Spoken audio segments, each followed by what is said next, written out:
Yo, what is up, guys? Joke here, bringing you a video for the 3.18 Sentinel League. This is going to be pretty much a video on the Atlas passive tree. And as you can see at the top, about 5 different kind of starting paths that I'd either suggest or that I might do, just because we've seen how the Atlas is going to look. We have pictures seeing where like some of the new notables are going to go. So I figured I'd pull up the map device and then the Atlas trees show you like my thought process in case anyone doesn't know what they want to do. So first thing we're going to be looking at is going to be pretty much kind of just a generic strongbox Harby setup. This is going to be more of kind of like passive income with medium sustain, right? It's like 50-ish maps in, so not that much, not that little. You can take off some points too to make it less, right? But essentially what I'm doing is making sure that I grab at least 2 of the shapings so I have map sustain, and then I'm grabbing the Harby stuff, the shrine stuff, and the strongbox stuff, trying to do it somewhat efficiently, just because of, less travel points pretty much. But as you can see, I obviously double connect over here, unfortunately. But yeah, you just go shrine because shrines are super strong. The double shrine is insanely OP, like with all the extra shrine nodes and everything. Shrines last for like 2 minutes. They give you double buffs. It's literally a mini headhunter, like you've heard so many people say. Strong boxes, if you've watched my video from last league when I was in yellow maps doing those strong boxes are just so strong, right? And these shaping nodes are obviously required from in last league as well. If you remember, you kind of had to take the shaping nodes if you wanted to make like any kind of progression. So this is pretty much my first idea, and pretty much going to be banking off of the 4 additional shrines, because at the very least, I know I'm going to be making at least 6, 7, 8 chaos each map with just the strong boxes, so I have no problem paying for the extra shrines to make sure I don't die. Hey guys, real quick, if you get any benefit from this or any of my other videos, if you wouldn't mind liking, subscribing, commenting, it does really help me out. It allows me to put more time into it as well. So I really do appreciate it. All right, so for this second tree, pretty much what it is it's just shrines, the shaping nodes, and essence. Since essence is now on the map device, I feel like this tree is going to go ahead and be something that I could do just if I just wanted all the passive income, right? Just zooming through the maps, having plenty of sustain from the shaping nodes, and then selling the essences in bulk or using them to craft items myself and then selling those items. With the Recombinator, it should help quite a lot getting all the extra essence, because now I can just essence 2 items and then slam them together, right? That's what I'm understanding the Recombinator is going to do. I can put an essence mod on one, essence mod on another, slam it together. If I don't get it what I want, I just do that again until I get the item with the 2 essence mods that I'm trying to get. And that's pretty much sustain and essence. I feel like this might be decent for more of like passive play style where you're just running through maps and then you're just hitting the essence. You're not really trying to full clear the map. You're just pretty much running through, hitting the essence, and making sure you sustain with the shaping nodes. That's pretty much what this is.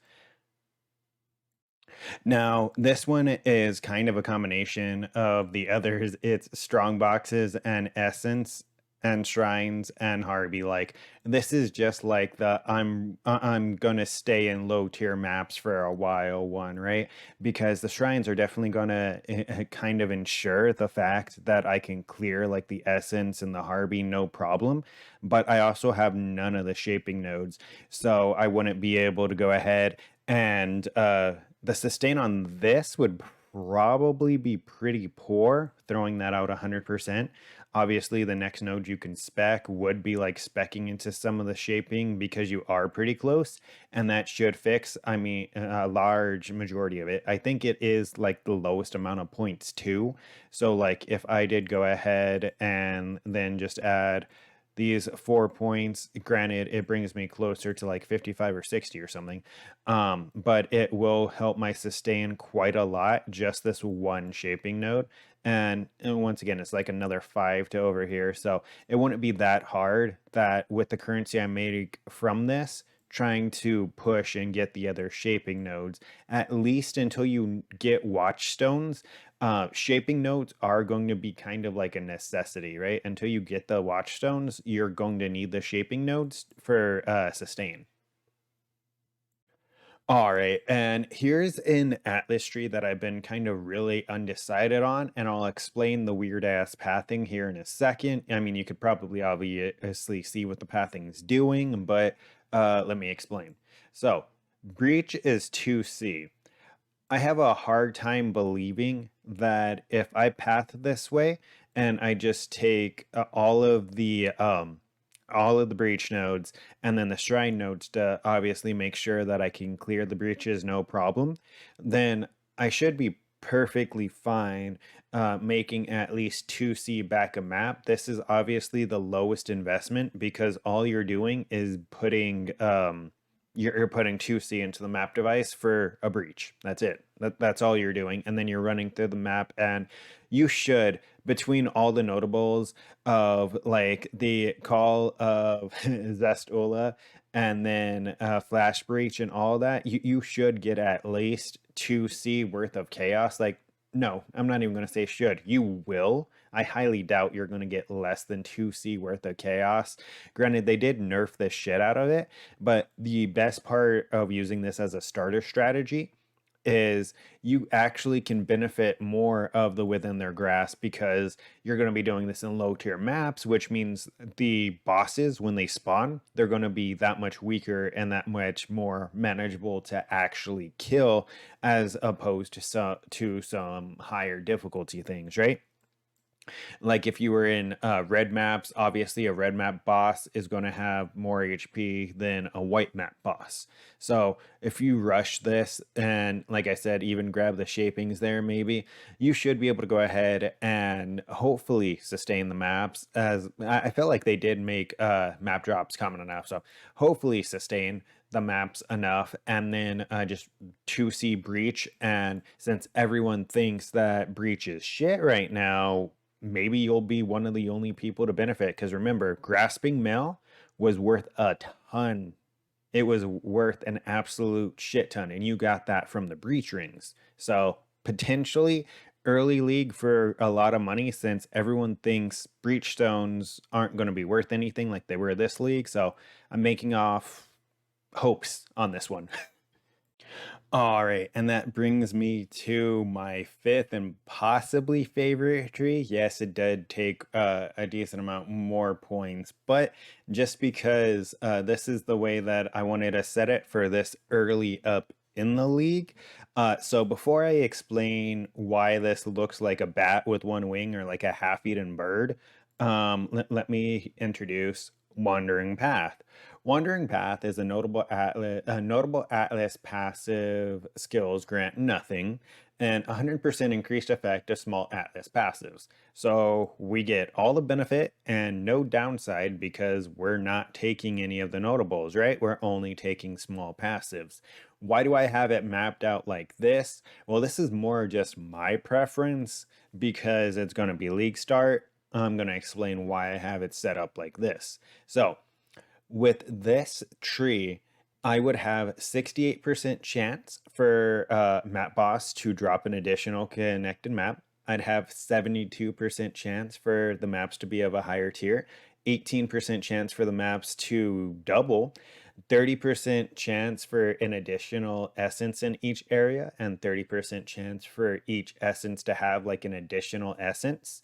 I'd be able to get free 30% quantity and 30% rarity on maps for completely no investment.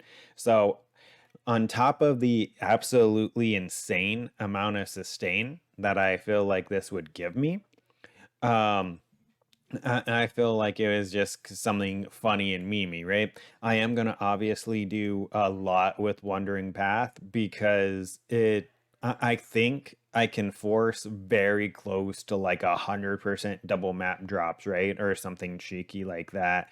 So I'm gonna have to do a little bit more research in pathing, but yeah, because a lot of the small notables are actually pretty decent. Like if you look at some of the stuff on Ritual, and remember, it's going to be doubled, right? So these three would be 150% chance for ritual altars to be special rewards instead.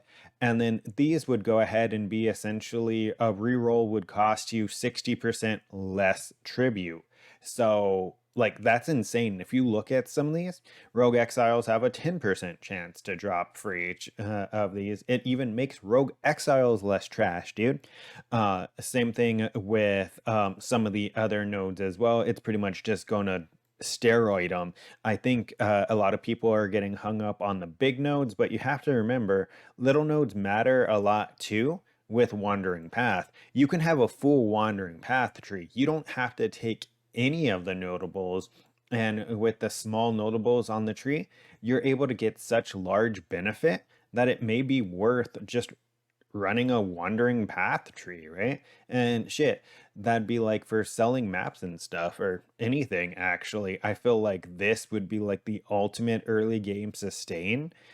Just because you'd have so much free quant, so much drop potential on the maps, and then that decent chance for the maps to actually double, right?